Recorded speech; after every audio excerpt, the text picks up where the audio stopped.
Bonjour. Oui, bonjour. Madame Leclos? Oui, Oui, je suis journaliste pour France 2 et je fais un reportage sur votre immeuble au 4 bis, avenue Morland. Il y a un arrêté d'insalubrité. Et voilà, j'aimerais bien pouvoir en parler avec vous. je ne peux pas en parler, monsieur. Il y a une conduite de la ville de Paris qui est absolument inénarrable. Alors, vous m'envoyez une lettre de toute façon. Est-ce qu'on peut en parler? Non, je suis pas disponible. Là, je vais partir.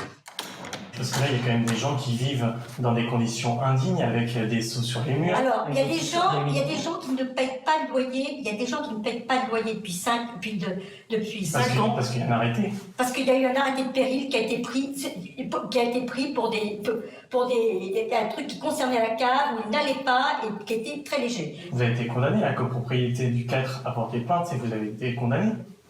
Depuis un arrêté d'insalubrité. Oui, monsieur, moi j'ai travaillé toute ma vie comme une négresse. J'ai payé des droits de succession colossaux.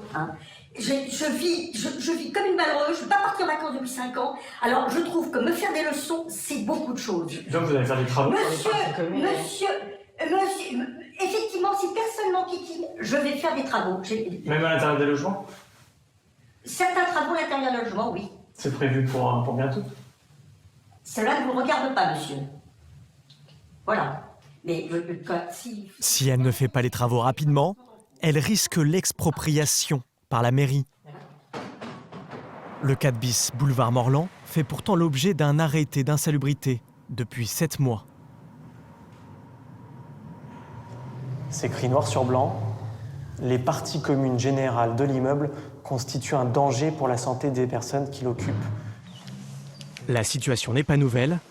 La ville de Paris avait déjà signé plusieurs mises en demeure et un arrêté de péril en 2014. Oula. Ouais.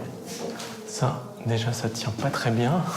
Suite à cette décision, les locataires sont autorisés à ne plus payer les loyers.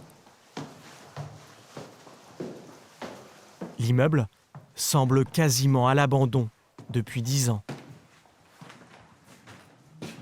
Là, on voit qu'il y a un seau qui est posé sur l'escalier. Il est plein d'eau. Je pense qu'il y a une fuite. Les locataires ont placé des seaux au dernier étage. Dès qu'il pleut, la toiture des plus vétustes laisse passer l'eau. À l'intérieur d'un appartement, d'autres ont redoublé d'imagination. Ils ont accroché les seaux directement au plafond. Entre 5 et 10 familles vivent encore dans cet immeuble sinistre.